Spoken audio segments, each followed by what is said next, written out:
बिस्मिल्लाहिर्रहमानिर्रहीम। अस्सलाम वालेकुम नाज़रीन, मैं हूं सैयद अनवारुल हसन और आप देख रहे हैं programme Dastak PTV news Islamabad studio से। नाज़रीन, कौमी असम्बली की बरवक्त तहलील या कबल अज़ वक्त तहलील का मामला ज़ेर बहस है और ये कहा जा रहा है कि इस सिलसिले में बिलखसूस मीडिया हलकों में कि 8 अगस्त की तारीख का चुनाव कर लिया गया है कौमी असम्बली की तहलील के हवाले से। अलबत्ता वज़ीर इत्तलात और नशरियात मरियम औरंगज़ेब साहिबा ने कहा है कि ऐसा कोई फैसला नहीं हुआ और पीडीएम और इत्तेहादी जमातों की मुशावरत के बाद जो भी फैसला होगा उसका बाज़ाब्ता ऐलान किया जाएगा। इसके साथ साथ हम ये भी बात करेंगे कि हमने देखा कि इस्तेकाम पाकिस्तान पार्टी और पीटीआई पार्लियामेंटेरियंस के क़याम के बाद पाकिस्तान तहरीक इंसाफ की जो सूरत हाल है, क्या उसका शीराजा बिखर चुका है, सियासी मुस्तकबिल क्या होगा, इस हवाले से भी गुफ्तगू करेंगे। पॉलिटिकल फ्रंट पे, इकोनॉमिक फ्रंट की बात करें तो वज़ीर आज़म मोहम्मद शहबाज शरीफ साहब आज एक तकरीब से खिताब कर रहे थे और उन्होंने कहा कि पूरी कौम को इस वक्त मिसाके मईशत के साथ खड़ा होना चाहिए। हमें जो भी इंतखाबात के बाद हुकूमत आती है वो मुआशी एजेंडा जो तय हो जाता है उसको तसलसल के साथ आगे लेकर चले, तभी हम इस मुआशी मैदान में अपने मशरकी हमसाया मुल्क को शिकस्त दे सकेंगे। इस हवाले से बात करेंगे। फिर आज वजीर खजाना सेनेटर इसहाक डार साहब ने एक अच्छी फिगर्स शेयर की और उन्होंने कहा कि जून में जो करंट अकाउंट है वो सरप्लस रहा, $334 मिलियन का रहा और पिछले 4 माह से करंट अकाउंट सरप्लस रहा है। लेकिन सवाल यह भी पैदा होता है कि आईएमएफ से मुआहदे के बावजूद रुपए की कदर में इस्तेकाम क्यों कर नहीं आ रहा। आज भी डॉलर की कीमत जो है उसमें इजाफा हुआ है ₹3.78। ये वो सवालात है जो हम आज की नशिस्त में उठाएंगे और एक बड़ा अच्छा पैनल हमारे साथ शरीक गुफ्तगू, इनका तारुफ मैं आपसे करा देता हूं। हम इस्लामाबाद स्टूडियोज में ज्वाइन कर रहे हैं राना एहसान अफजल साहब, वज़ीर आज़म पाकिस्तान के कोऑर्डिनेटर हैं कॉमर्स पे। इसके अलावा रहनुमा मुस्लिम लीग नवाज के आपका बहुत शुक्रिया राना एहसान साहब कि आपने वक्त दिया। हमें ज्वाइन कर रहे हैं सेनेटर हाफिज हमदुल्ला साहब क्वेटा से बजरिया वीडियो लिंक, सीनियर रहनुमा है, तर्जुमान है पीडीएम के और अपनी पार्टी के भी तर्जुमान है। बहुत शुक्रिया सेनेटर हाफिज हमदुल्ला साहब, आपने हमें ज्वाइन किया।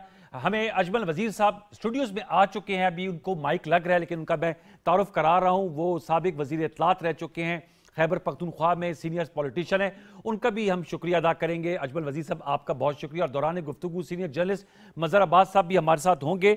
तमाम मौजूद को फॉर्म वेलकम। राना एहसान साहब आपसे सर गुफ्तगू का आगाज करूंगा। सर, ये जो बहस है कि कौमी असम्बली कबल अज़ वक्त तहलील इसकी हो जाए, कर दी जाए, उसमें प्राइम मिनिस्टर साहब एडवाइस करेंगे, आईनी ऑप्शन है, और एक ऑप्शन ये है कि ऑटोमेटिकली 12 अगस्त की रात 12 बजे जब इसकी टर्म पूरी हो जाएगी तो तहलील हो जाएगी।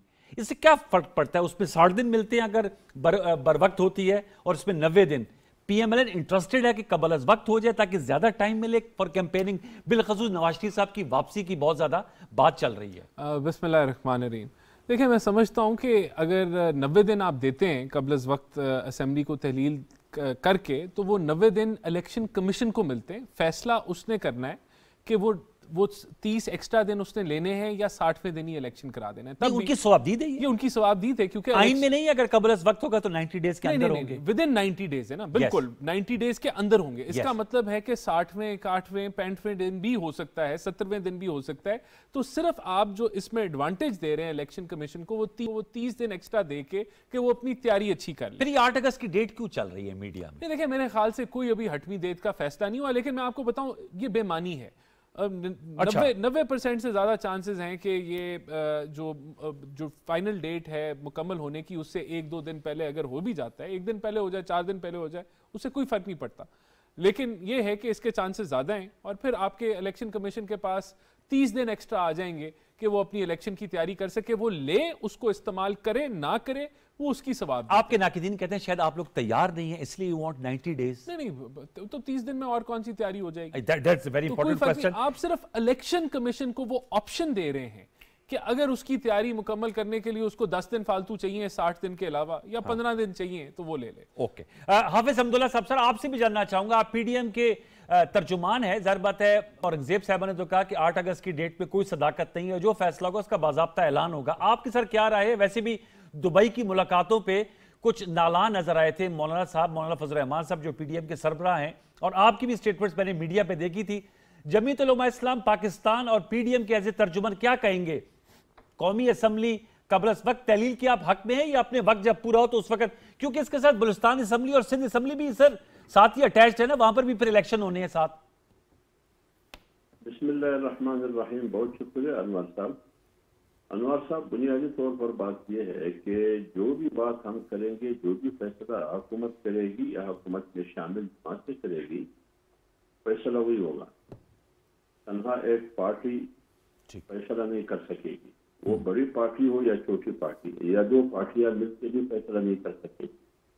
फैसला वही होगा जो तमाम पार्टियों की क़यादत की मुशावरत से हो के, जैसे कि मरियम औरंगजेब साहिबा ने कहा है, बिल्कुल ठीक कहा है उन्होंने कि जो भी फैसला होगा वो PDM और हुक्मरान इत्तेहाद में शामिल जमातें मिलकर फैसला करेंगे। अगर वो फैसला करेंगे कि 60 दिन में इंतखाबात हो, तो फिर आपको वक्त मुकर्रर पे असेंबली खत्म करनी होगी, नहीं खुद ब खुद खत्म हो जाए। अगर आप चाहते हैं कि असेंबली इलेक्शन के लिए 90 दिन आपके लिए सहूलत के लिए, इलेक्शन कमीशन की सहूलत के लिए, तो फिर आप 1-2 दिन पहले भी असेंबली खत्म कर सकते हैं, तहलील कर सकते हैं। तो फैसला जो भी होगा, एक तो ये कि मुशावरत से होगा। दूसरी बात यह है कि अगर 1-2 दिन वक्त से पहले फैसला हो, 90 डेज के अंदर इलेक्शन हो या वक्त मुकर्रर पे असेंबली तहलील हो, दोनों आईनी फर्क हैं। इससे मेरे ख्याल में इसमें कोई कबाहत है। जमीयत उलमा इस्लाम या PDM इन दोनों से इत्तेफाक करेगी, लेकिन बात यह है कि मुशावरत कब होगी, कब क़यादत बैठेगी, उसके बाद फिर यह फैसला होगा। जहाँ तक आपने दुबई की बात की, दुबई की बात मौलाना साहब ने शिरकत किया कि जो भी फैसला हो वो मुशावरत हो। मीडिया पर जो मैं सुन रहा हूँ, जो देख रहा हूँ, सहाफ़ी के सवाल के जवाब में मौलाना साहब ने कहा, इस सिलसिले में उन्होंने कहा कि इस्तेमाल में नहीं लिया गया है। अगर यही बातें, तो इसलिए हम बार बार यही कोशिश करते हैं कि एक तरफ 4 साल 4 साल हुकूमत मुल्क पर गुजरी, जो एक नफरत की सूरत इख्तियार कर चुकी थी, वो हुकूमत जिसकी तबाही, जिसकी बर्बादी आज मुल्क भी महसूस कर रहा है और कौम भी महसूस कर रही है। इसलिए मैं कहता हूँ कि जो भी फैसला हो वो मुशावरत से हो। ये पाकिस्तान के लिए भी बेहतर रहेगा और कौम के लिए भी बेहतर रहेगा। फेयर इनफ सर, आपका नुक्ता आ गया। अजमल वजीर साहब, सर आप इस हवाले से आपके आने से पहले मैंने इब्तिदाइया दिया कि अब तो इस्तेकाम पाकिस्तान पार्टी PTI पार्लियामेंटेरियंस बन गए। आप माशाल्लाह फेस PTI का थे, अभी हैं या नहीं हैं, लेकिन ना आप इस्तेकाम पाकिस्तान पार्टी में, आप कोई वजन डाल रहे हैं PTI पार्लियामेंटेरियंस में? क्या सर सिचुएशन जरा बताइएगा। देखिए, मैं जब PTI में था तो सबके सामने था। बिल्कुल। जब नहीं हूँ, जब मैंने पार्टी छोड़ दी, ये 2 नई पार्टियां बन गई। मैं वही कह रहा हूँ ना, ये तो ऐसे हुआ ना कि 9 मई का वाक़या हुआ जी। मैं तो 9 मई के वाक़े के तकरीबन विदिन वीक मैंने ये फैसला किया। हालांकि ग्रीवेंसेस मेरे पिछले 2-2.5 साल से थे, आपको पता है, लेकिन फिर फैसला किया और फिर उस फैसले पे स्टैंड किया, क्योंकि मैं 9 मई के वाक़े को पाकिस्तान का 9/11 से भी आगे वाली बात समझता हूँ। तो उसमें जो चीज़ थी वो की। अब देखिए, ये आज वो है कि कोई 10 दिन के बाद फैसला करता है, कोई 20 दिन के बाद करता है, कोई 45 दिन के बाद 9 मई का वाक़या आ जाता है, तो किसी को 50 दिन के बाद आ जाता है, तो किसी को 60 दिन के बाद आ जाता है, तो किसी को 60 दिन और 7-8 दिन, तो 68 दिन के बाद याद आ जाता है कि 9 मई का वाक़या भी हुआ था। तो ये आहिस्ता आहिस्ता 9 मई के वाक़े को रियलाइज़ करना शुरू कर दिया हमारे दूसरे जो लोग हैं। तो बात ये कि देखिए, ये तो पार्टियां हैं, बन रही है, ये जो भी हो रहा है, इम्पैक्ट पड़ेगा। देखिए, इम्पैक्ट तो ये है कि इससे बड़ा क्या इम्पैक्ट हो सकता है। अनवर हसन साहब के तीन लोग थे। उस्मान बुज़दार, पंजाब के 62% के वज़ीर आला, बिल्कुल, और उसके बारे में खान साहब फरमाते थे कि ये वो हीरा है, वसीम अकरम प्लस, ठीक हो गया, और हीरा था। और मैं तो तर्जुमान भी था ना, तर्जुमानों की मीटिंग में बैठता था कि हमें कैसे इंस्ट्रक्शन दिए जाते थे कि उसको, बुज़दार साहब को और महमूद खान साहब को किस तरीके से आप लोगों ने डिफेंड करना है और आप लोगों ने क्या करना है। बहरहाल एनीवे, उससे पहले परवेज़ खटक साहब हमारे सूबे, जिस सूबे से आपका भी ताल्लुक है, मेरे और आपके सूबे पे, तो 9.5 साल से उनकी हुक्मरानी, तो दो वहां के चीफ मिनिस्टर कल दोनों एक दूसरे के साथ और एक दूसरे को प्यारे हो गए। अब आप मुझे बताएं, इसके बाद अगर कोई ये कहे कि एक सूबे का वजीर आला जो 62% है वो, और दो जो हमारे सूबे में रहे हैं 9.5 साल, वो जो प्यारे एक दूसरे को हो गए या जिधर भी हो गए प्यारे हो गए ना, अब उसके बाद अगर हम इस डिस्कशन में जाए, वो कहते हैं मेरा जी वोट बैंक इंटैक्ट है चेयरमैन। देखिए देखिए वोट बैंक का वो देखिए पॉलिटिकल कार्डर, उनका पॉलिटिकल कार्डर चला भी जाए लेकिन वोट बैंक अगर आपका इंटैक्ट होता है तो आप मैटर करते हैं। उसकी एक वजह है, उसकी वजह अनवारुल हसन साहब पीडीएम की जुमातें और साथ उनके जो पीपल्स पार्टी, क्योंकि पीडीएम का हिस्सा नहीं है लेकिन कोलेशन पार्टनर है, और साथ एएनपी और इस तरह के जो हमारे सूबे में तो सबकी कोलेशन निगरान हुकूमत भी है ना, कोलेशन हुकूमत है, खुद वो और खुद नहीं है इतना ज्यादा नहीं। अब आप ये देखें कि ये पाकिस्तान की तारीख में मैं पहली दफा देखा हूं कि निगरान हुकूमत बना है और सब जुमाते आकर टीवी पे कह रहे हैं कि जी 3 मेरे 3 उसके 3 उसके और 9 जो है वो हाफिज 9 या 10 है वो हाफिज अहमदुल्ला साहब की जमात के। भाई साहब फिर ये निगरान हुकूमत हो गया या बुरी हुकूमत हो गया? अब देखिए ये सवालिया निशान है। अब जब आप उसको ओन करते हैं कि ये हमारी हुकूमत है, जब ओन करते हैं फिर आप साथ जो जो होता है उसको भी आप ओन कर रहे हैं। यस, और उसका फायदा डेफिनेटली अगलों को मिलता है फिर ओके कि ये क्या कर रहे। फिर देखिए अवाम का एक चीज है, अब वहां पे उनके, मैंने आपको कहा कि वहां पे तो वो सारे लोग छोड़ रहे, लेकिन दूसरी तरफ से भी ये देखें तो अगर हम एज ए बैलेंस, क्योंकि मैं इस वक्त इंडिपेंडेंट इसीलिए हूं, मैं किसी सियासी जुमात में नहीं कि मैं एज ए इंडिपेंडेंट राय का इज़हार करूं। 20 साल के बाद कोई राय दे रहा हूं, 18 साल तो एक जुमात में रहा हूं, 3 साढ़े 3 साल एक जुमात में रहा हूं, तो उसकी वजह से इंडिपेंडेंट राय जब आप किसी सियासी जुमात में होते नहीं है तो पार्टी डिसिप्लिन के खिलाफ वर्जी होती है। अब आप नून लीग वाले से पूछेंगे वो या जमीयत वाले, तो वो तो अपनी पार्टी के मुताबिक जवाब देंगे जो उनका वो है, जो जो जो जो उनके। आप कहते हैं कि इस वजह से, तो मैं इस वजह से पीडीएम की जो परफॉर्मेंस है और जो सियासी हैंडलिंग है उसकी वजह से ये भी एज मिल रहा है। ये भी एक इंपॉर्टेंट वो है। लेकिन हमें देखना यह है कि इस वक्त जो आईएमएफ का मसला था बहुत बड़ा मसला था। मैं एज ए पाकिस्तानी जाती तौर पर और जितने भी हल्का बाब है और ओवरऑल जिसमें जी शऊर आदमी हो, इंसान और पाकिस्तानी हो, उसको इस चीज का यानी टेंशन था। और लोग जो है ना वो थे कि यार आईएमएफ अगर कर्जा नहीं देगा तो ये हमारे मसले कैसे हल डिफॉल्ट हो हाँ, उसमें अल्लाह ताला ने हमारे ऊपर रहम किया। वो जो भी मेहनत की है, मैं उन लोगों में से नहीं हूं कि वो क्रेडिट मैं उसको न दूं कि जिसने मेहनत की है और उसकी वजह से अल्लाह ताला ने पाकिस्तान को डिफॉल्ट होने से बचाया, चाहे उसमें मौजूदा वजीर आजम साहब हो और उसने जो कहा, क्योंकि हमें तो नहीं पता ना, वजीर आजम साहब ने जो कहा, जिसमें हमारे मौजूदा आर्मी चीफ ने जो किरदार अदा किया बकौल हमारे वजीर आजम साहब थे, मैं उनको अप्रिशिएट करता हूं कि अगर उन्होंने मुल्क को इतने मुश्किल वक्त से निकाला। आपका नुक्ता आ गया। मजहर अब्बास साहब ने हमें ज्वाइन किया। मजहर अब्बास शुक्रिया। हमारे साथ राना एहसान अफजल हैं, अजमल वजीर साहब हैं, हाफिज अब्दुल्ला साहब हैं। मजहर साहब आपसे मैं जानना चाहूंगा सर, अब कौमी असम्बली की तहलील के हवाले से भी बातचीत हो रही है सियासी और सहाफती हलकों में, आपकी सर क्या राय है? मेरे जो पार्टिसिपेंट्स हैं ऑनरेबल वो कह रहे हैं कि 60 दिन में इंतखाबात हो या 90 दिन में हो इससे फर्क नहीं पड़ता, असल बात यह है कि इंतखाबात होने जा रहे हैं।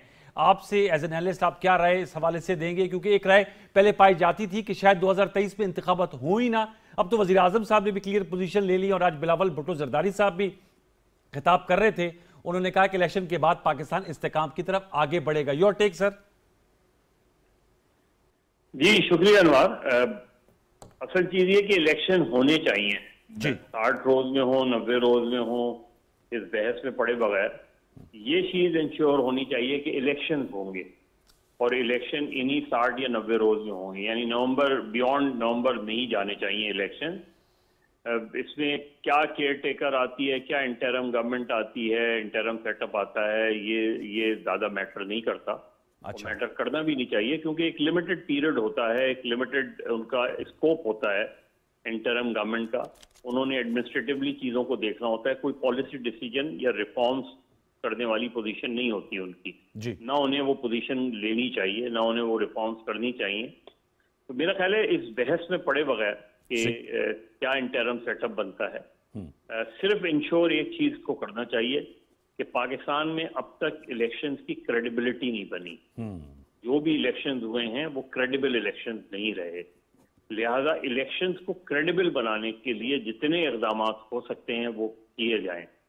और जाहिर है इंटरनेशनल ऑब्जर्वर्स को भी बुलाना चाहिए। जो खबरें आ रही थी उसकी इलेक्शन कमीशन की तरफ से कोई तरदीद नहीं आई। जिस तरह यूरोपियन यूनियन हैं और इंटरनेशनल नेशनल इंडिपेंडेंट इदारे हैं जी, उसको वो करना चाहिए। ठीक है। दूसरी बात यह कि इलेक्शन कमीशन हमें उस तरफ जाना चाहिए कि जहां इंटरम सेटअप की आपको जरूरत ही ना पड़े। आपका इलेक्शन कमीशन ऐसा हो कि वो फ्री एंड फेयर इलेक्शंस करवाए। हमारे यहाँ उसका मैकेनिज्म बनाने की जरूरत है।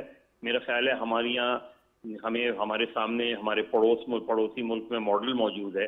इलेक्शन कमीशन कितना एम्पावर है कि चाहे सिटिंग गवर्नमेंट हो चाहे मुख्तलिफ पॉलिटिकल पार्टीज, उन्हें पता है कि कम वोट में वो इलेक्शन कमीशन को इन्फ्लुएंस नहीं कर सकती। ठीक है। हम जब तक उस तरफ नहीं जाएंगे हम चीजों को बेहतर नहीं कर पाएंगे और हम गैर जरूरी बहस में उलझे रहेंगे। इंपॉर्टेंट नुकात उठाए। मजहर अब्बास साहब, मैं आपसे ये भी जानना चाहूंगा सर कि कल हम शो कर रहे थे तो पीटीआई पार्लियामेंटेरियंस की बुनियाद रखी परवेज खटक साहब ने। उससे कबल आपके इल्म में इस्तेकाम पाकिस्तान पार्टी भी है जिसके अलीम खान साहब सदर हैं। अजमल वजीर साहब मौजूद हैं हमारे साथ, पहले पीटीआई में थे, तर्जुमान भी थे, खैबर पख्तूनख्वा के वजीर इत्तलात भी थे। उनसे पूछा है मैंने, अब इस वक्त वो किसी जमात में भी नहीं है। उनका मानना और कहना यह है कि उस्मान बुज़दार साहब और महमूद खान परवेज खटक साहब के जाने से इम्पैक्ट आएगा। आपकी एज एन एनालिस्ट क्या राय है? ये जो पीटीआई पार्लियामेंटेरियंस और इस्तेकाम पाकिस्तान पार्टी, तो पाकिस्तान तहरीक इंसाफ को इससे कितना बड़ा धचका पहुंचेगा या पहुंच रहा है? देखें अनवार, इन चीजों से नहीं धचका पहुंचता। अच्छा, इन चीजों से धचका नहीं पहुंचता। हम पता नहीं क्यों तारीख से सबक नहीं सीखते।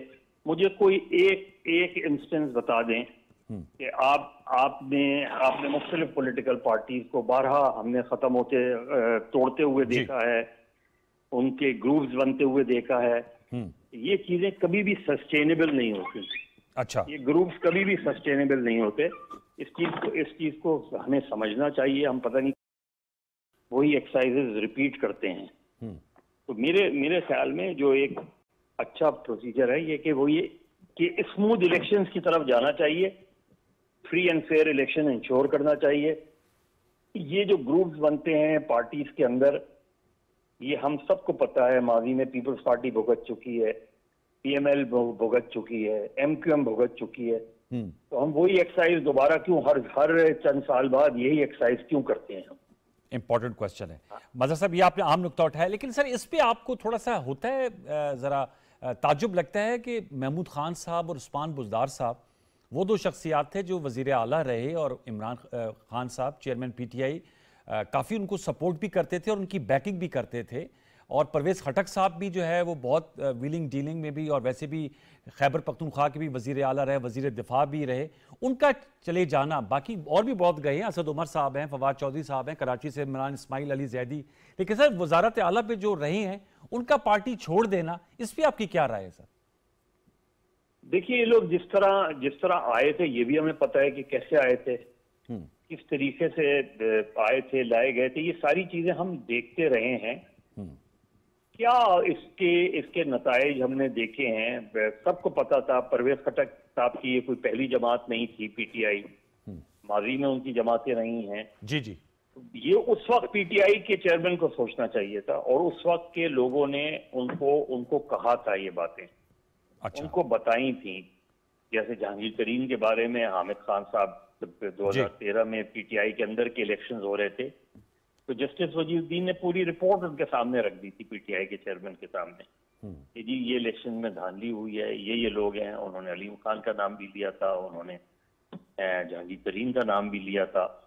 बिल्कुल इसी तरीके से जो इलेक्टेबल्स की पॉलिटिक्स है, जब आप किसी को कहते हैं कि वो इलेक्टेबल है तो इसका मतलब है कि वो आपकी पार्टी के साथ सिंसियर नहीं है। ठीक। वो अपनी पोजीशन के साथ आपकी एडिशनल सपोर्ट चाहता है। आप उसको उस वक्त तक वो आपका एमएनए आपका साथ देता है जब तक उसका इंटरेस्ट नजर आता है, जब तक उसे ये नजर आता है कि ये पार्टी जो है, इस पार्टी के अंदर हम उसके लिए जगह है, वो रहता है उसमें। उसके बाद निकल जाता है। पार्टी में आज उनके साथ वो लोग खड़े हैं जो उस वक्त उनको ये कहा करते थे कि आप जिन लोगों पे रिलाय कर रहे हैं, जिन लोगों को आप समझते हैं कि वो आपके साथ हैं, वो दरअसल आपके साथ नहीं है। ठीक। जो चीजें आज प्रूव कर रही हैं, तो मेरा ख्याल है कि सारी जमातों के लिए बहुत से सबक होते हैं, लेकिन हम वो सबक सीखते नहीं हैं। आप मुस्लिम लीग में, एक जमाने में मुस्लिम लीग में ये कहा जाता था कि किसी भी उन लोगों को हम टिकट नहीं देंगे जिन्होंने पहले माजी में वफादारियां तब्दील की, फिर हमने देखा कि उनको टिकट दिया गया, उन्हीं लोगों को टिकट दिया गया। तो मेरा ख्याल है हमारी सियासी जमातों को नई गलतियां करनी चाहिए, पुरानी गलतियां नहीं दोहरानी चाहिए। अहम बात किया आपने। अजमल वजीर साहब, आप बात अपनी करना चाह रहे हैं या मजहर साहब से कोई बात करना चाह रहे हैं? मैं इसी पे, जो मजहर साहब ने कहा, ये बात जो वो कह रहे हैं वो अपनी जगह पे दुरुस्त कह रहे हैं, लेकिन देखिए मैं एज ए सियासी तालिब इल्म ये समझता हूँ कि ये ऐसा भी नहीं है जिस तरह हम टोटली ये कहते हैं कि ये नहीं है। अगर 2013 इलेक्शन से पहले हम जाते हैं तो इमरान खान के पास कितनी सीटें थी? तहरीक इंसाफ के पास कितने सीटें थी 2011 से पहले? 2011 वो तो खान साहब खुद ही थे ना, और 8 का इलेक्शन लड़ा नहीं था। 2002 में खुद एक इलेक्शन था ना। जी, जी। और ये सारे जो लोग थे ये उसके साथ थे, और उससे पहले ये पार्टी मौजूद थी। तो नुक्ता क्या आपका? जब मीनार पाकिस्तान में जलसा ये हुआ, सारे लोग आए और सारे स्टेज पे बैठे, और ये सारे लोग, जिसमें आप जहांगीर तरीन की बात कर रहे हैं, जिसमें आप परवेज खट्टक की बात कर रहे हैं, तब जाकर ये एक दफा एक मीटिंग हमारी हो रही थी, तब जाके पार्टी की सूरत इख्तियार की, आप ये कह रहे हैं। ये एक दफा एक मीटिंग हो रही थी, ये हम बैठे हुए थे मीटिंग में, तो खान साहब को कहा, ये जो पुराने उनके एक सेनेटर साहब थे जो बने, उन्हें बड़ा गिला किया। उसने कहा खान साहब नए लोग आ गए तो आप जो है ना वो पुराने लोगों को पूछते भी नहीं है, इस तरह की बात हुई। तो उस पर मैंने हाथ खड़ा किया, मैंने कहा जब आप उसके साथ थे तो एक सीट था, जब हम लोग आए तो वजीर आजम वो बना।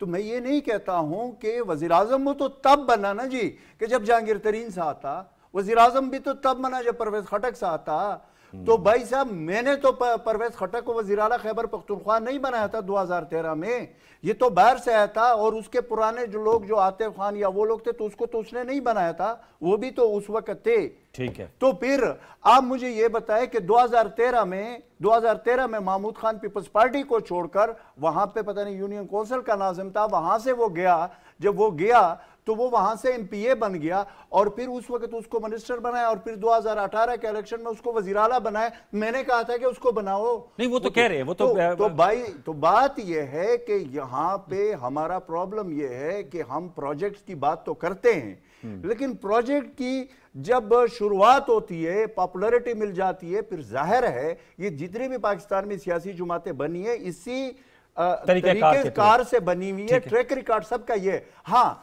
अब ये है कि हम फिर ये कहना शुरू कर देते हैं कि जी ये जो है ना ये पॉपुलर जमात बन गई, मानते हैं कि पॉपुलर, लेकिन मजहर अब्बास साहब तो बड़े सीनियर आदमी हैं, उनको तो इन सब का ट्रैक रिकॉर्ड मालूम है कि पॉपुलैरिटी का यहाँ पे पैमाना क्या है। चले मजहर साहब इस पे कमेंट दीजिएगा, फिर मैंने ब्रेक लेनी, और आपने भी ज़ाहिर बात है जो हमें टाइम दिया था, इस पे कुछ कमेंट करना चाहेंगे? जो अजमल वजीर साहब का नुक्ता है, जो उनका एनालिसिस है। देखिए मैं 30 अक्टूबर 2011 को लाहौर में था। अच्छा। मैंने वो जलसा देखा था, बहुत बड़ा जलसा था। जी जी। और उसमें दो चीजें मैंने महसूस की थी। जाहिर है हमारे पुराने जो सियासी दोस्त हैं उनके साथ मिलकर ही हम गए थे, और हमने वहाँ एक नया वोटर देखा था। ओके। ऐसा वोटर जो मैंने भुट्टो साहब के जलसे भी देखे हैं, मैंने बेनजीर के जलसे भी देखे हैं, मैंने IJI के जलसे भी देखे हैं, असगर खान का जुलूस भी देखा है, भुट्टो साहब का जुलूस भी देखा है, मोहतरमा का भी उरूज देखा है बहुत, और अल्ताफ हुसैन का उरूज भी देखा है। चीज ये नहीं होती, चीज ये होती है कि वो पॉलिटिक्स रिवॉल्व करती है। बात ठीक कह रहे हैं वो कि परवेज खटक जाहिर है 2011 से पहले जो है पीटीआई जो है वो काउंट ही नहीं की जाती थी। 2002 में एक सीट मिली थी पीटीआई के चेयरमैन को। उसके बाद हमने तो वो बिल्कुल ठीक है इनकी बात, ये बात बिल्कुल ठीक है। लेकिन जो पॉलिटिकल हमारा डायलेमा है पॉलिटिकल पार्टी का, ठीक, वो ये है कि क्या मेरे अंदर क्या इलेक्शन जो हमारी रिफॉर्म्स करने जा रहे हैं, ये सारे लोग रिफॉर्म्स करने जा रहे हैं, उसमें एक खाना ये भी शामिल कर लें उस फॉर्म के अंदर कि माजी में फुला कैंडिडेट ने कितनी सियासी जमातें छोड़ी थी। अच्छा, इसका मतलब क्या हुआ? इसका मतलब ये हुआ कि हमारी पॉलिटिक्स नजरियात पर मबनी नहीं होती, हमारी पॉलिटिक्स मफादात पर मबनी होती है। ठीक। क्योंकि नजरियात के साथ तो आप जुड़े रहते हैं अच्छे और बुरे वक्त में। इसका मतलब ये हुआ कि आपका मफाद आज पीटीआई के साथ है तो आप पीटीआई के गुण गाते हैं, आपका मफाद कल पीएमएलएन के साथ जुड़ा होगा तो आप पीएमएलएन के गुण गाएंगे। ठीक है।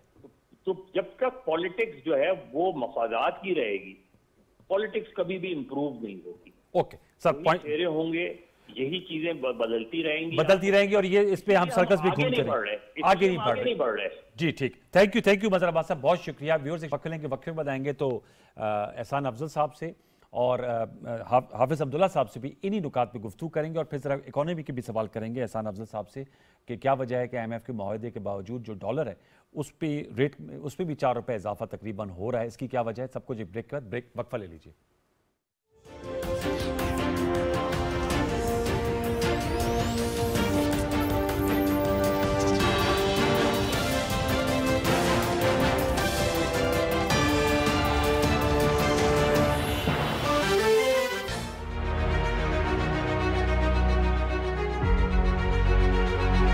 मुख्तलिफ प्रोग्रामों पेश की गई, ड्रामे बराजी, म्यूजिक प्रोग्राम्स वही पके।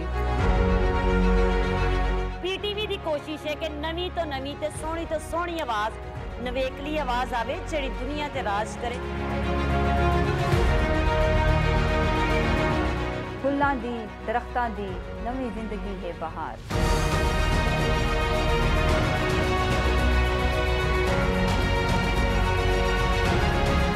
सिंध जो ख्वाब साबिया थियो। PTV नेशनल कराची खां सिंधी ज़ुबान में नशरियात।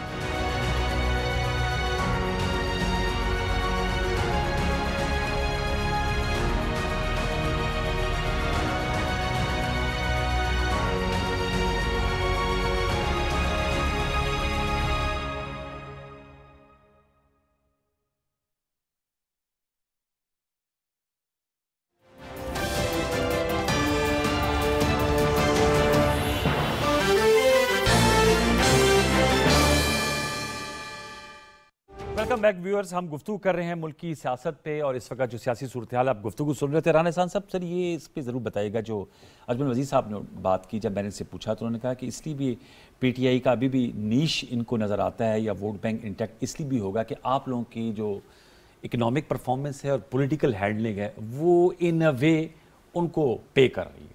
नहीं, देखें बात यह है कि जब मईशत खाई में हो तो आपको कुछ ऐसे फैसले करने पड़ते हैं उस मईशत को खाई से निकालने के लिए जो बज़ाहिर पॉपुलर नहीं होते।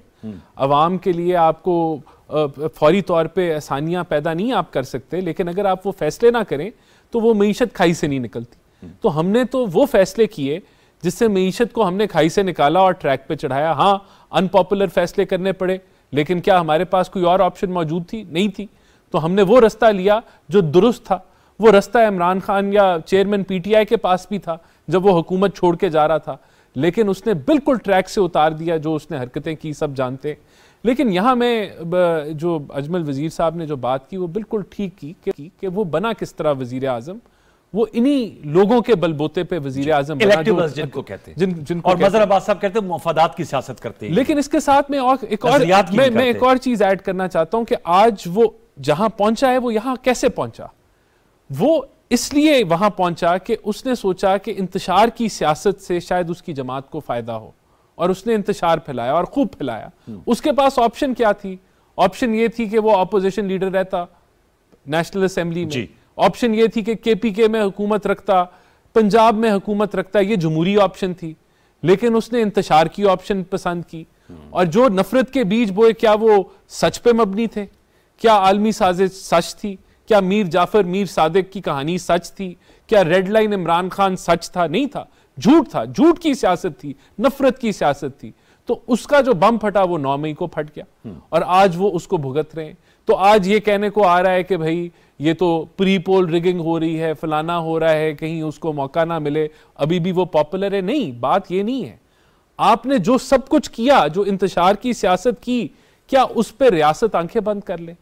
और अगर आंखें बंद कर लेती है तो फिर मुल्क का आगे जाके मुस्तकबिल में क्या हाल होगा? आज आपने जहां आगे लगाई है, कल वहां लोग फायरिंग करेंगे, बम फेंकेंगे, पथराव करेंगे, तो क्या रह जाएगा इस मुल्क का? तो आपने एक लाइन ड्रॉ करनी है। अच्छा, आपने जो है, जो हुआ उसका हिसाब करना और आगे बढ़ना है। लेकिन वो जो हिसाब कर रहे हैं वो ट्रांसपेरेंट होना चाहिए। उसमें जो है वो कह लें कि सब लोगों को नजर आना चाहिए। Justice seems to be done. बिल्कुल ठीक है। और तो ये पॉइंट। हाफिज अब्दुल्ला साहब, सर आप क्या कहेंगे? आपने मजहर अब्बास साहब की भी गुफ्तगू सारी सुनी। वो कहते हैं कि इस तरह की जो सियासी जमातों का बनना जो है वो सस्टेनेबल नहीं होता।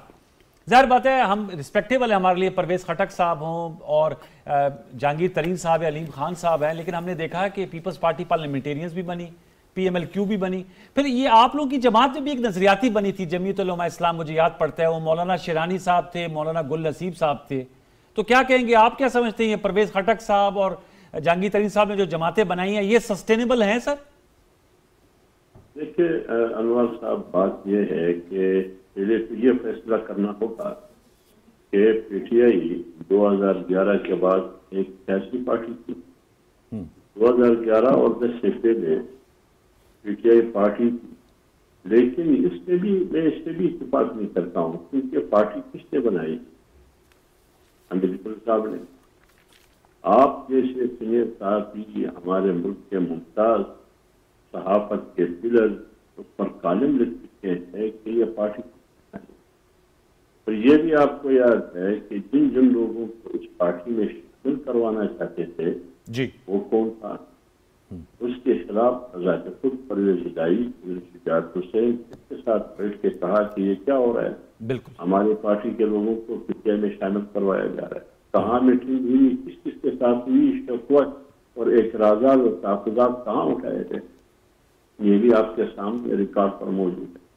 उनकी जबान है, मेरी जबान नहीं है, चौधरी शुजात साहब और परवेज हिदाई की जबान। और ये भी आपको याद है कि 126 दिन का धरना हुआ, उस धरने के पीछे कौन था? उस वक्त तो मशाहिदुल्लाह अल्लाह ताला उनकी मग़फ़िरत करे, जो सेनेट में पार्लियामानी डायरेक्टर MLA था, उस जी बिल्कुल था, उन्होंने बात की कि 126 दिन के धरने के पीछे फलान शख्स का नाम है, वो एक मजबूत इदारे की शख्सियत का नाम था। हवा में उनसे वजारत ली गई। लेकिन आज आप भी लिखते हैं, मैं भी लिखता हूँ, आप भी बोलते हैं, मैं भी बोलता हूँ, अधिकारी भी लिखते हैं कि वो कौन था उसके पीछे, उस वक्त भी नहीं बोल सकता था। लेकिन फिर जब 2018 का इलेक्शन था, उस वक्त PTI को किसने मुसल्लत किया, कौन थे? उस वक्त आप भी नहीं बोल सकते थे, कुछ नहीं कह सकते थे, मैं भी नहीं कह सकता था, न कोई लिख सकता था।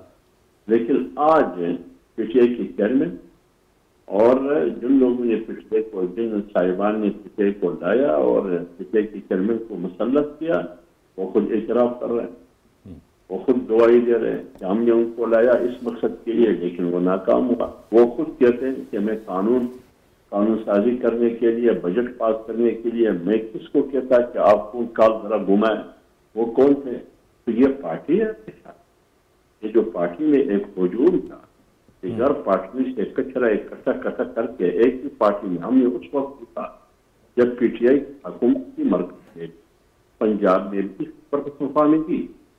हमने कहा है बार बार पर मौजूद इसका ये पार्टी ऐसा था, सारे लोग अस्पताल में एडमिट होंगे, कुछ अस्पताल कुछ से पायल जाएंगे, प्रूव हो जाएंगे, और कुछ लोग बन जाएंगे। थोड़ी आवाज टूट रही है आपकी हाफिज साहब। आज आपके सामने अब आई है इस्तेकाम पार्टी, पार्लियामेंटेरियन पार्टी, कोई जहांगीर खान ने बनाई। अब आप परवेज खान के जरिए और इस्तेकाम पार्टी बुजदार के जरिए, वाह जिंदाबाद। अगर ये है हमारी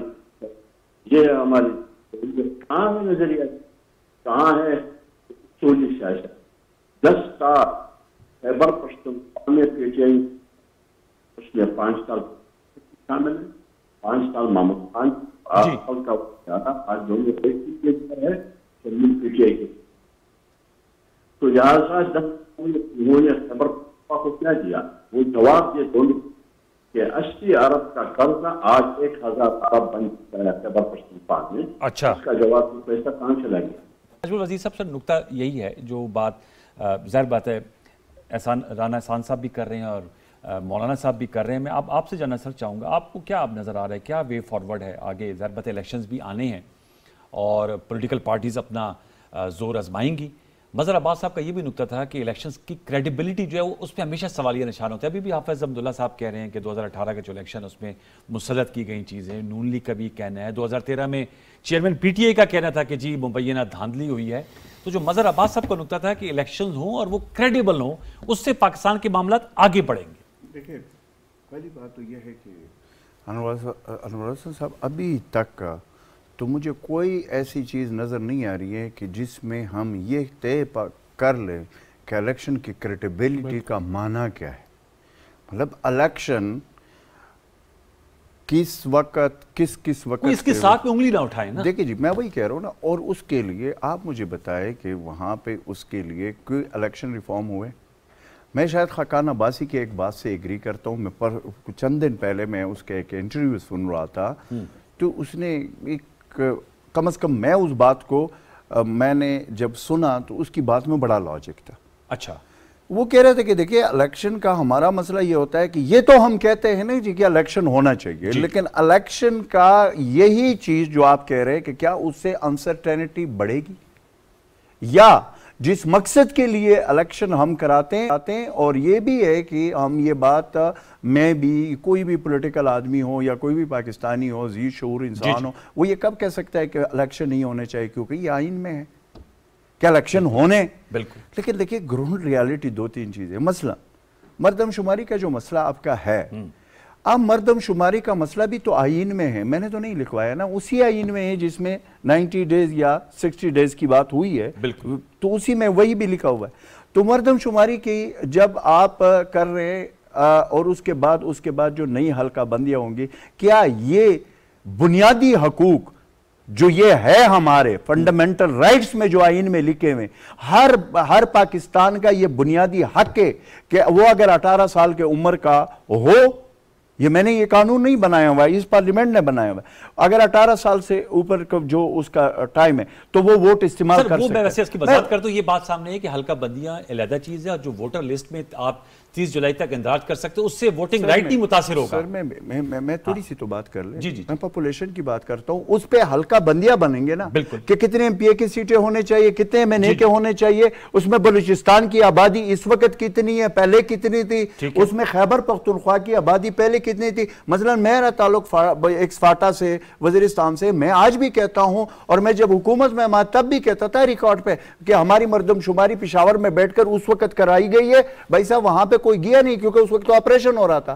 तो वो मर्दमशुमारी में जो मुझे हल्के दिए गए, मैं एक्स-फाटा की बात करूंगा, हमारे पहले 12 सीटें थे एमएनए के, जब हम मर्ज हुए हमारे 6 सीटें रह गए कौमी असेंबली के पूरे फाटा के, यानी 12 में से आधे हमारे खत्म हुए। वो तो आप केपी में जब आ गए, जब हम आ गए ना जी, तो सेंसस तो पुराने हमारे गिने गए। ओके, ठीक। अब हम ये कहते हैं कि भाई साहब ये सेंसस हो ताकि वहां पे, मैं तो वो बात करूंगा जो मेरे इलाके की जो मसला है वो, तो मैं ये कह रहा हूं कि अब अगर सेंसस कंप्लीट है, 25 तारीख को उसके लिए इक्तिसादी कौंसिल की मेरे ख्याल में मीटिंग बुलाई गई है, ये अच्छी बात है। अगर सेंसस कंप्लीट है तो उसके बाद उसको फाइनल करके नोटिफाई कर दे, और नोटिफाई करके उसके बाद हल्का बंदिया का काम शुरू कर दे। और मेरे ख्याल में कि अगर उस पर एक्सपेडाइट काम किया जाए तो न लोग महरूम होंगे, इलेक्शन भी हो जाएगा।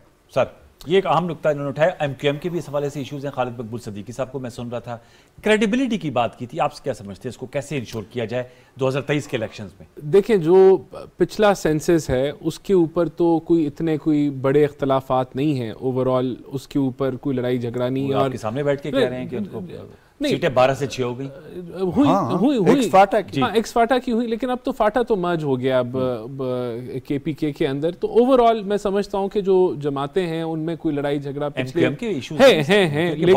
लेकिन देखें, अभी अगर नया सेंसस नोटिफाई हो जाता है फिर तो इलेक्शन लेट हो जाएंगे, सीधी सी बात है। क्योंकि अगर गवर्नमेंट उसको नोटिफाई करती है तो आईनी तौर पर फिर आपने हल्का बंदियां करनी है, और वो 4 माह का प्रोसेस है, ये आइन के मुताबिक, ये बड़ी क्लैरिटी है इस चीज में। तो अगर 25 की मीटिंग होती है और उसमें सेंसस जो है वो नोटिफाई हो जाता है कि सेंसस मुकम्मल है, तो फिर तो आप एक डिलेड इलेक्शन की तरफ जाएंगे। लेकिन मेरे ख्याल से ऐसा नहीं होने जा रहा। ये सेंसस के अंदर अभी भी जो एतराज़ात हैं कहीं कुछ इलाकों के अंदर, शायद उन एरियाज़ के अंदर रिव्यू हो कि वहाँ दोबारा करेक्शन कर ली जाए। ठीक है। तो ये सारी इम्कानात मैं आपको बता रहा हूँ, कोई हतमी बात नहीं कर रहा, लेकिन ये है हकाइक पे मबनी है कि बहुत सारे एरियाज़ के अंदर जहाँ सेंसस हुआ है वहाँ कुछ इश्यूज MQM को भी हैं, कराची में भी हैं। तो वो उस लिहाज से अगर फेडरल गवर्नमेंट उसको नोटिफाई कर देती है तो फिर वो एतराज़ात जो हैं वो बाकी रहते हैं। तो मेरे ख्याल से वो एतराज़ात दूर करने के लिए उन एरियाज़ में आपको जो भी शॉर्टफॉल्स हैं वो कवर करने की ज़रूरत है। तो एक तो ये हो गया, तो मेरे ख्याल से ज्यादा इम्कानात यही हैं कि आप इलेक्शन पुराने सेंसस में करेंगे। जी, वो वज़ीर दाखिला की स्टेटमेंट जी। थी राना सुल्तान। अच्छा, दूसरा बात ये आ गई फ्री एंड फेयर इलेक्शंस की। तो देखें, आज तो कोई साकिब निसार की कोर्ट मौजूद नहीं है जो कि पनामा को इकामा बना रही है, या JIT जो हैं वो व्हाट्सएप के ऊपर बन रही हैं, या वो सारे मामलात हो रहे हैं। आज हाँ ये है कि 9 मई का वाकया हुआ और उसके ऊपर अकाउंटेबिलिटी हो रही है, और वो होनी चाहिए, और वो तो पूरी कौम डिमांड कर रही है कि उसके ऊपर अकाउंटेबिलिटी हो। तो मेरे ख्याल से उस बेसिस के ऊपर कि अकाउंटेबिलिटी हो रही है, ये लोगों को तकलीफ है कि अकाउंटेबिलिटी क्यों हो रही है, तो भाई वो तो होनी चाहिए है, मुल्क के मफाद में है। तो ये कंफ्यूजन नहीं क्रिएट करनी चाहिए कि फ्री एंड फेयर इलेक्शन इसलिए नहीं हो रहे कि एक जमात के ऊपर जो है अकाउंटेबिलिटी हो रही है और वो हकाइक पे मबनी है, वो एविडेंस बेस्ड है। तो ये कंफ्यूजन मेरे ख्याल से जो लोग जो भी तज्जियाकार हैं उनको क्रिएट भी नहीं करनी चाहिए। ये तो आपने कहा कि लेकिन इकोनॉमी के हवाले से भी मैं सर एक बात राजा साहब चूंकि इन चीज़ों को समझते हैं कानून के पॉइंट ऑफ व्यू से, देखिए उसी आईन में ये लिखा हुआ है कि जब मर्दमशुमारी हो जाती है उसके बाद ये हल्का बंदियां मस्ट है। जी, अगर नोटिफाई होगी अच्छा, तो होनी होगी। अब आप मुझे और अगर नोटिफाई मेरी बात नहीं होगी। अगर आप एक चीज कंप्लीट कर चुके और आप उसको नोटिफाई नहीं कर चुके, क्या ये आइन की खिलाफ वर्जी नहीं? मेरा छोटा सा सवाल। नहीं, ये तो प्रेरोगेटिव देखें, ये तो पहले आपने नहीं, ये आप अगर इस चीज को, अगर मेरी उस वक्त 20 करोड़ थी आबादी और आज 23 करोड़, इसका जवाब सुन, नोटिफाई 3 करोड़ बीच में से निकल गए। नोटिफाई करने का ये मतलब है कि जो मदमशुमारी हुई है बिल्कुल करेक्ट हुई है, जितने स्टेक होल्डर्स हैं वो उस पर इत्तफाक करते हैं कि कोई कमी पेशी नहीं है।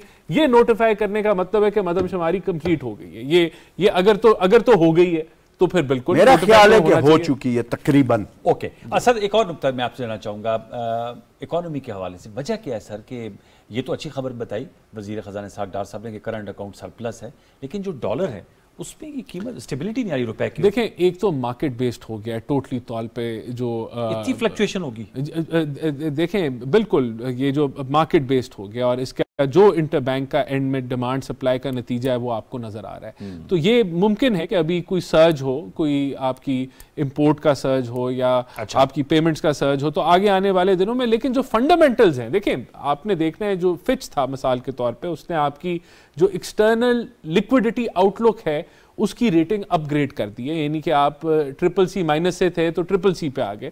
तो ये फंडामेंटल है कि आपकी ये भी एक चेंज है कि आपके रिजर्व्स बिल्डअप हो गए, कुछ 13.5-14 अरब पे पहुंच गए। तो ये सारी चीज़ें पॉजिटिव हैं। और अब क्योंकि मार्केट बेस्ड है तो कभी डिमांड ज़्यादा कभी कम। मेरे ख्याल से ये कोई कंफर्म ट्रेंड नहीं है कि ये अपवर्ड ही जाना है, ये इसी तरह नीचे भी आ जाएगा फिर ऊपर भी चला जाएगा। डिमांड डिपेंडेंट है, मार्केट बेस्ड है। ओके अजमल वज़ीर साहब, सर टूवर्ड्स दी एंड हम आगे की तरफ बढ़ रहे हैं। आपको वैसे PTI पार्लियामेंटेरियंस का बिल कैसा लग रहा है पहले दिन की परफॉर्मेंस से? आपकी मुस्कुराहट से तो बहुत चीजें वाज़ेह हो रही हैं, लेकिन आपकी एनालिसिस क्या है? क्योंकि कल मेरे शो में याकूब शेख साहब थे, जो आप लोगों के कोलीग थे, MNA थे, जिन्होंने ज्वाइन किए, वो कहते जी ये पहली किस्त थी, अभी और किस्तें आनी हैं।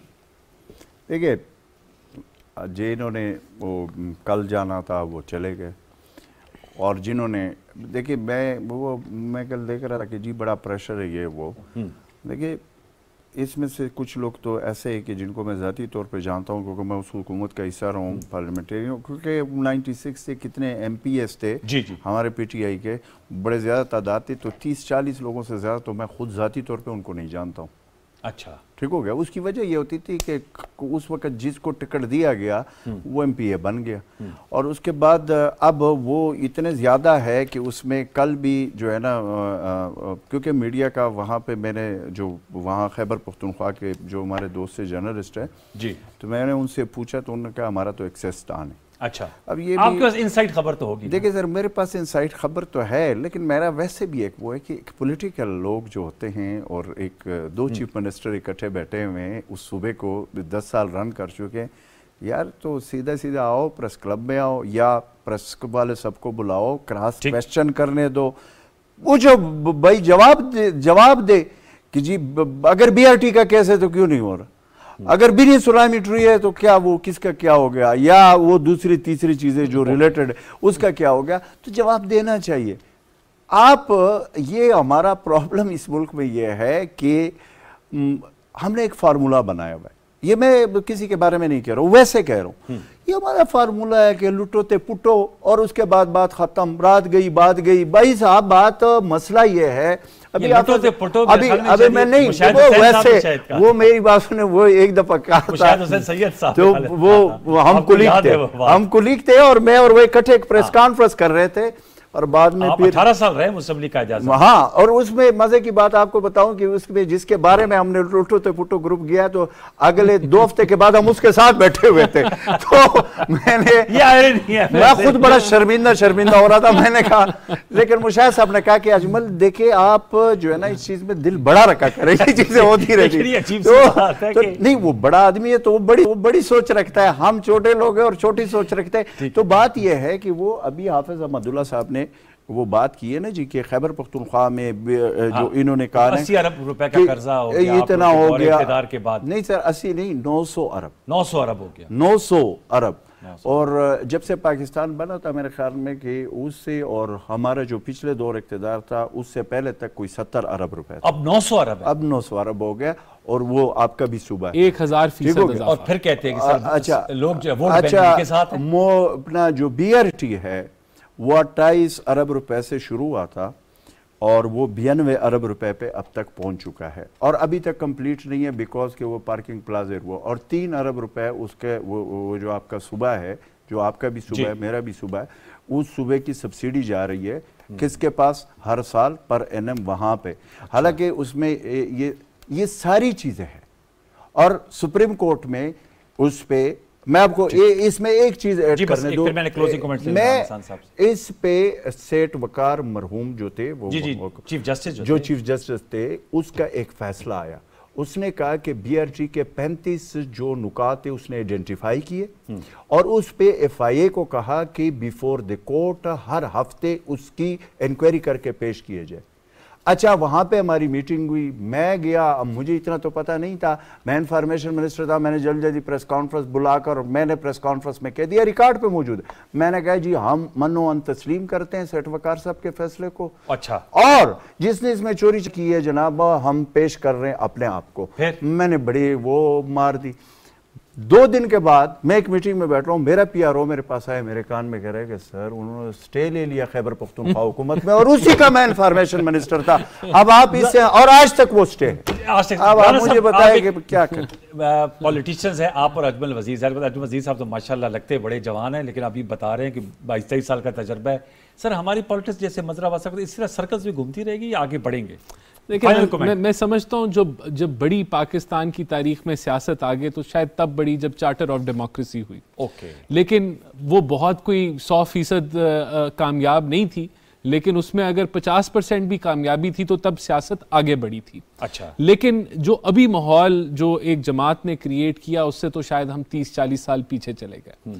तो देखिए सियासत आगे तब बढ़ेगी जब हम बड़े एजेंडे के ऊपर बैठेंगे अपने छोटे एजेंडों को पीछे रख के। तो यही तरीका है सियासत को बढ़ाने का। That is the takeaway. बहुत शुक्रिया राना हसन अफजल साहब, आपका बहुत शुक्रिया। आपका बहुत शुक्रिया अजमल वजीर साहब, आज आपने बड़ी अंदर की बातें भी हमें बताई हैं। मैं पेशावर जा रहा था, आपने मुझे रोका। बिल्कुल जी, मैं रोका और वो मेरे ख्याल में एक पेड इन आवर शो। आपका बहुत शुक्रिया। और माजरा सेनेटर हाफिज अब्दुल्ला साहब से उनका पूरी तरह मौका इसलिए नहीं आ सका कि कुछ नशरियाती राब्ता जो है उस तरह इफेक्टिव नहीं था। मजहर अब्बास साहब ने भी बड़ी अच्छी गुफ्तगू की और मुल्की सियासत और इलेक्शन के हवाले से बात की। व्यूअर्स, आने वाले दिनों में हम इन्हीं मामलात को जेर बहस लाएंगे क्योंकि ये पाकिस्तान के सुलगते हुए मसाइल हैं, इनको हल किए बगैर हम आगे हतमी तौर पे नहीं बढ़ सकते। अगली नशिस्त तक सैयद अनवारुल हसन और प्रोग्राम दस्तक की प्रोडक्शन टीम को इजाजत दीजिए। अपना बहुत सा ख्याल रखिए। अल्लाह ने के बाद।